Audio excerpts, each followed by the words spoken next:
di mana peranan seorang pemuda, para generasi milenial yang menamakan dirinya punya inovasi yang luas, yang berwawasan luas, bahkan hal yang tidak pernah disangka-sangka, yang tak pernah diduga-duga bisa saja dilakukan oleh generasi-generasi masa kini, bahwa pemuda hari ini adalah pemimpin masa depan.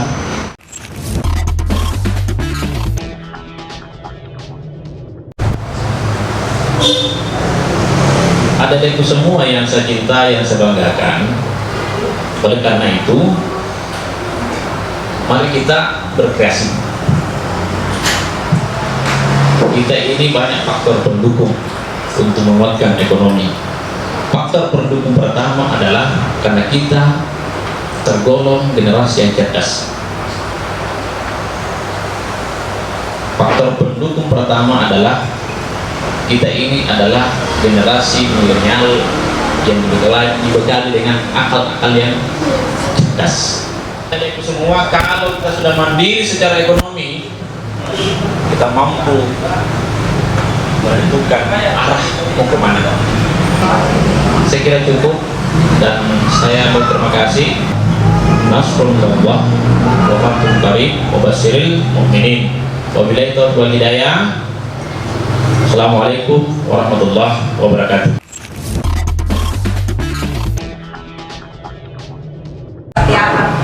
Salah satu indikator orang mandiri secara finansial ekonomi ada itu terdampak dari wajahnya, nampak sekali itu dari wajahnya. Jadi kalau dari wajah atas saja di mata musuh memang itu ada senyum-senyum sedikit, senyum kasih senang-senang perasaan tak, biar materi juga masuk enak. Karena sangat terlihat dari body language-nya, dari cara orang berbicara, dari pengantarnya ketika mau bicara ke bawah di nade tulis senyumnya, itu sudah nampak sekali bahwasanya hidup Anda susah. Makanya mari kita buat hidup hari ini menjadi lebih baik. Semoga kita keluar dari sini lebih baik lagi, bukan diindikatorkan daripada rupiahnya itu atau nominalnya, tapi dari bagaimana kita memaknai hidup itu bahwa kita bahagia dan sukses.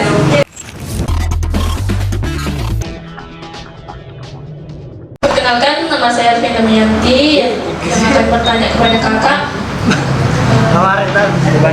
Pengalaman apa saja yang kakak alami selama berbisnis?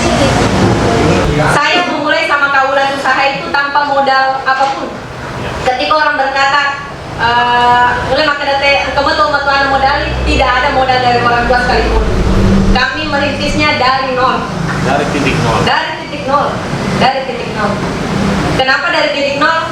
Karena sesuatu yang diusahakan dengan jerih payah sendiri itu hasilnya jauh lebih murah dibanding ada sistem support yang kemudian lebih menyulelewe daripada harus selalu mengharap dari orang lain. Seperti yang disampaikan juga tadi Kak Kandak, saya sangat setuju.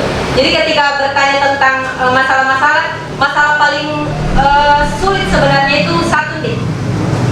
Orang Sengkang pada umumnya sangat menyepelekan rasa persoalan kuliner. Dia pernah coba, bagus nih. Kebanyakan orang seperti itu. Makanya ku sanggara, dia pernah coba lemah garot dina atau makasima garot nasuna. Apa udah bagus nih? Karena apa? Mereka menyepelekan rasanya kulinernya. Makanya saya kemarin sama Kak Ulan itu berkolaborasi. Jangan pernah menjual produk apapun yang orang lain pun tidak mau untuk mencoba. Contoh minuman.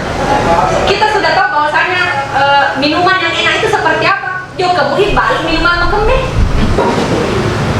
Yala olah alewe di mabasogina, yala olah alewe.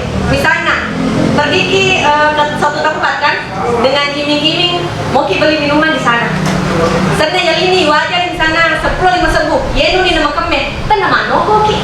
Iwa jatuh ini 10.500. Makembe bapale. Ya kan? Seperti kita membeli rice box makanan nasi.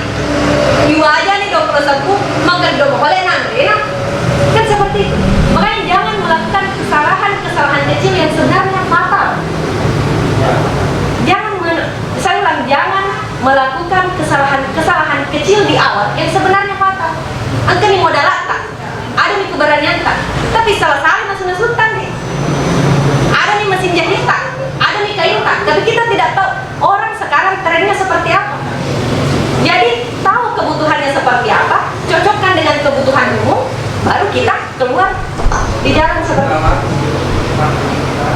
pertanyaan lain? Itu saja yang pertama dulu. Untuk detailnya mungkin dari pihak panitia atau apa mau buat sesi berikutnya karena panjang sekali penjelasannya itu. Itu yang pertama sebenarnya yang harus kita lakukan. Tahu kebutuhannya orang seperti apa dan penuhi kebutuhannya seperti yang kalian ingin dipenuhi kebutuhannya. Misalnya kalau hijab, Tista nih maka ada transparan lah, daerah aja memang ada terbalik deh. Kayaknya Tista memang ada kayaknya maka ada mau pokok sama itu deh. Misalnya makanan, Tista memang nih maka ada mau pajar, nggak aja memang ada terbalik. Tista memang nih maka ada esena kurangi mega, tapi jadi memang nih sebelum kita jual. Jadi jangan beriming-iming menjual sebelum kita tahu betul bahwasannya itu layak untuk dijual. Seperti itu.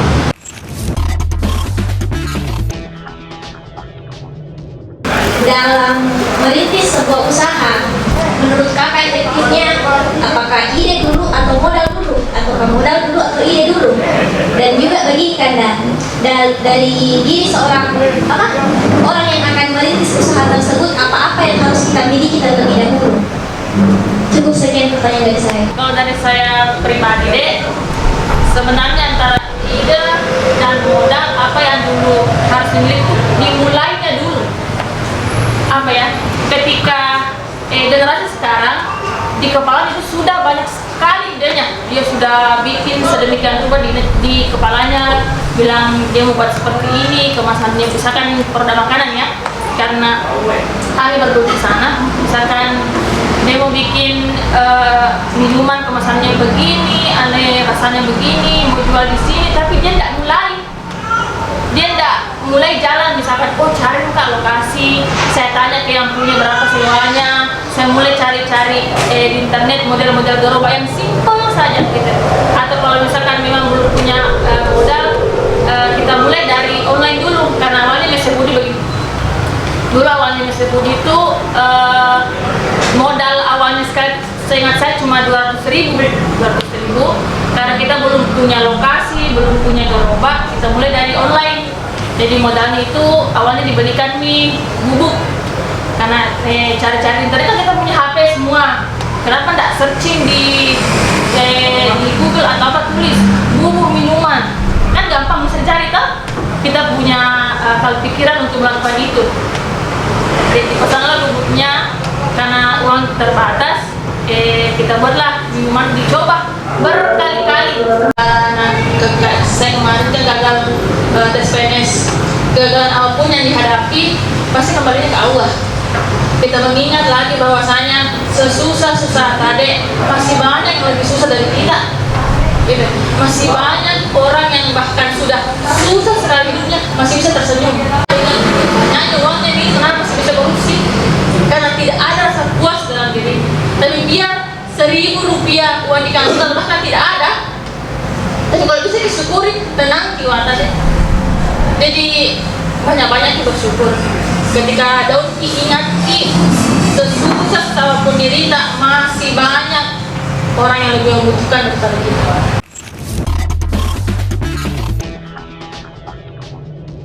Jadi pertama kali saya mau memulai usaha itu bingung kan, bingung arahnya mau kemana, seperti tadi yang ditanyakan adek, bilang apa di luar, ide ke dulu atau modal ke dulu. Jadi saya butuh tim untuk bertukar pikiran, makanya saya mengajak kemarin kakak Ulan. Jadi carilah tim yang pertama, indikator tim yang baik. Carilah tim yang nomor rekeng. Napi bunga sama nama rekeng. Jauhi hal-hal yang seperti itu.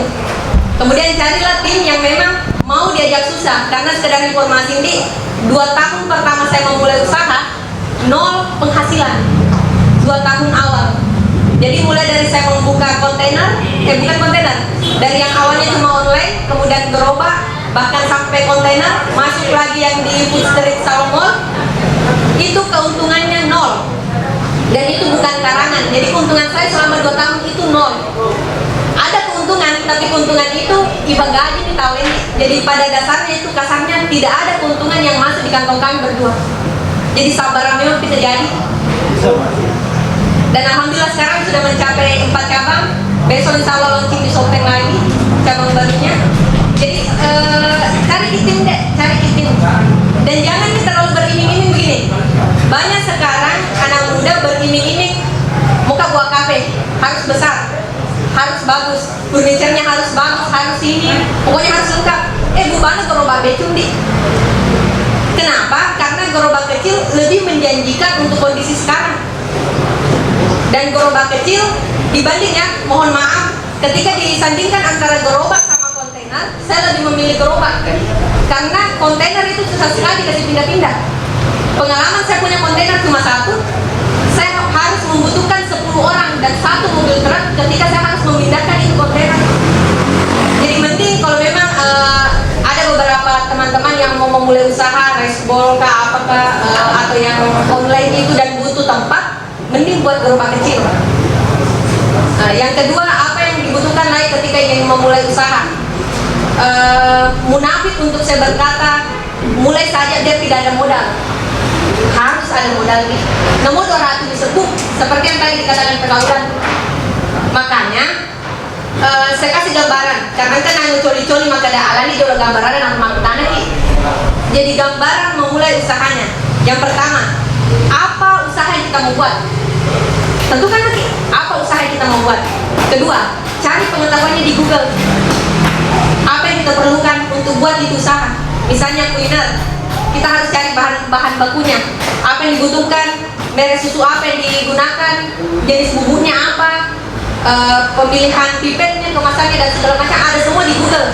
Makanya saya tidak membawa materi karena biar di Google kita ketik saja situ lengkap mana di Google ini agar kita sapa. Makanya dia bilang ke kaulah actionnya yang tidak ada. Tentukan usaha, cari caranya, kumpul maki uang, bertanya lagi. Makin kode gagal duika kerja ki, jaga stand ki. Banyaknya sekarang orang yang butuhkan pekerjaan.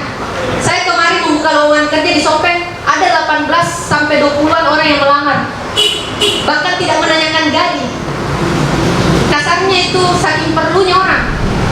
Jadi jangan pikirkan itu ketika melamar pekerjaan kini, jangan langsung bertanya berapa gajinya. Karena saya pribadi sama Wulan ketika menyeleksi pekerja itu, ketika orang bertanya langsung bilang berapa gajinya, blacklist. Karena dia mana jam gaji memang aku tanah, bagaimana pekerjaannya. Jadi kalau tidak ada modal tak sama sekali, karena kayak saya sama kakak Wulan saja kemarin cuma memulai dengan 200.000 kemarin sih. Namun dia bayangkan 200.000 kak 50 sebelum bawah dia gagal. Aja makin nih. Kerja saja di booth dengan gaji 700 sampai 1 juta, 2 bulan saja taruh di kantong 1,7. Itu sudah sangat bisa memulai usaha. Usaha apapun. Nah 300.000 saja bisa memulai. Kemauan yang tidak ada. Mematu-matu istilahnya tahu dia. Mematu-matu. Karena apa? Perencanaan itu berputar saja berputar. Hari ini kan mau memulai usaha. Siapa bisa diajak bicara di? Siapa bisa kasih masukan? Keesokan harinya, buka usaha deh. Apa dijual di? Tidak ada modalku. Keesokan harinya, matu sampai 2021 tidak ada usaha sama sekali. 2021 revolusi buka usaha. 2022 tidak ada lagi. Karena tidak ada action. Jadi mulai saja dulu, dimulai dengan itu yang pertanyaan pertamanya, kalau tidak mungkin punya tim, mau usaha apa? Tentukan, cari pengetahuannya sebanyak mungkin di Google. Kalau tidak ada modal, kerja dulu. Jangankan 2 bulan, 1 bulan saja kita kerja deh. Ada nih. 1 juta beri kantong, bisa memulai usaha apapun. Memulai usaha apapun. Makanya saya apresiasi sekali sama adanya disingkan dibilang kurir. Kurir adalah salah satu bentuk wadah terbesar membuat orang jadi tidak pengangguran. Sandena gurane ganti kurir kan? Sandena gurane kan? Kenapa? Enak sekali. Tidak ada bos, tidak ada yang suruh bangun pagi, elok-elok kan? 10.000 satu kali antar. Cuma orang apa pikir? Susahnya pikir. Kalau anak mau pikir-pikir, belum salah alamatnya, belum menunggu makanan, kita pikir gimana susahnya? Tidak akan malu sama sekali. Tidak akan jarang. Kapan sesuatu itu kita pikir susahnya, tidak akan